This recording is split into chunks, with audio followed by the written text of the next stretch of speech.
All right, Shalom, Shalom. All right, this is your brother Shamak out of the Great Millstone Atlanta camp. Before I get started with this Godspeed, I want to give all the glory, infinite praises unto Yahweh, Bahashem, Yahweh Shai, Bahashem, Rakakwadash. Double honors to the apostles and the elders of Great Millstone who teach you well. All right, Shalom to the hopefully elect that believe and teach this truth across the world. All right, Shalom. All right, I want to come with a lesson entitled Our Success is Not Measured by This World. Okay, what do I mean by that? It's not measured through the typical college degree, the traditional route. Our success is not measured by the things we have, the houses, the cars, the money, all right, the clothes, the fame, the attention. All right, our success is not measured by that. All right, and I say our as in the believers and the worshipers and the servants of Yahweh B'Shem Yahweh Shai. Our service, our success has to do with being delivered and saved in these last days. Our success is, our mentality and our spirit is in a whole nother place. Okay, these people's success is all about growing in the job, growing in the corporate America, the family. All right, ours is serving the Lord, man. Okay, so I want to start with 1 Corinthians chapter 3, verse 19. Okay, I'll start at verse 18. It reads, "Let no man deceive himself. If any man among you seemeth to be wise in this world, let him become a fool that he may be wise." All right, so what does that mean? You have to become a fool. You have to humble yourself and really start all over when you receive this wisdom, knowledge, and understanding of the truth, and realize that you are a Hebrew Israelite.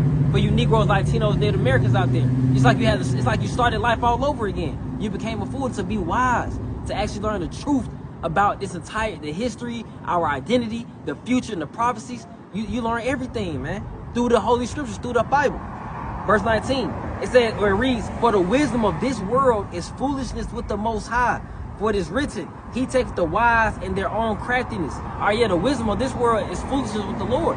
The Lord doesn't care about college degrees. The Lord don't give a fuck about your job. He doesn't care, all right, how you look or what you have. All right, He cares what you're doing for Him, the service, the work of the Lord, the laboring. That's what the Lord gives a damn about, man. All right, so let me prove that. Going to the book of Sirach, chapter 25, in the books of the Apocrypha, all right, which is also a part of the Bible.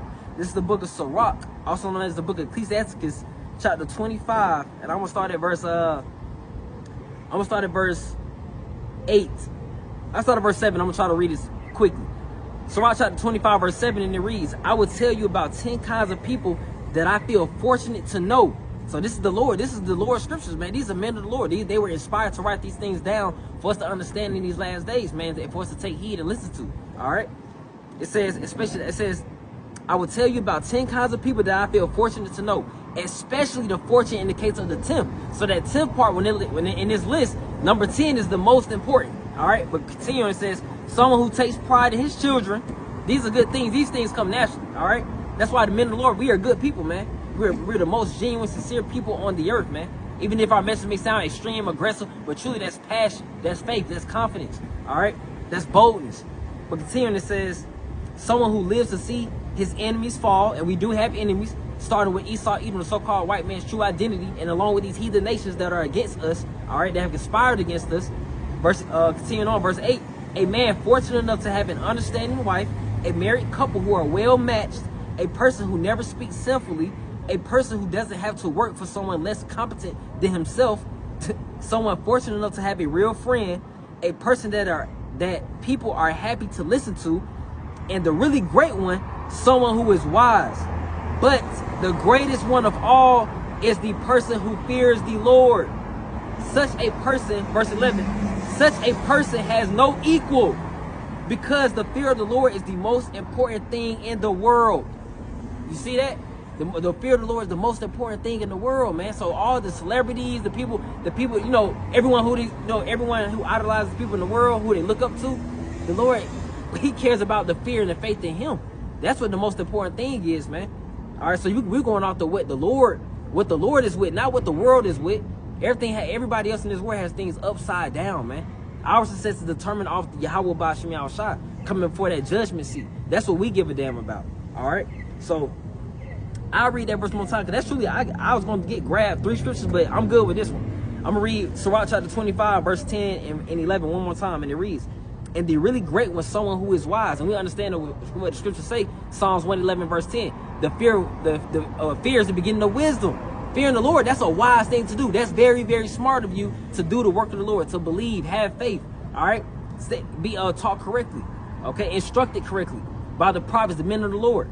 It says, but the greatest of all is the person who fears the Lord. Such a person has no equal. No equal, man. The men of the Lord are truly, man, we're truly above these people, man. We're truly above the world, all right? Even though it may not look like it, and that's cool. That's how the Lord works in mysterious ways. It says, because the fear of the Lord is the most important thing in the world. So that shows you that our success is determined off of the Lord. And that's determined off being delivered, being saved in these last days, man, from impending danger. Okay, because everything else is going to be destroyed, man. Everything else is about to get killed. Everything else is about to fall. All right, and that's the truth. Okay, so Lord willing, this lesson, this Godspeed, was straight to the point, edifying, and still encouraging to you sincere believers out there. I want to end off by giving all the glory, infinite praises unto Yahweh, by Hashem, Yahweh Shai, by Hashem, Kakodash. All right, double honors to the apostles and the elders of Great Millstone. Hey, and Shalom.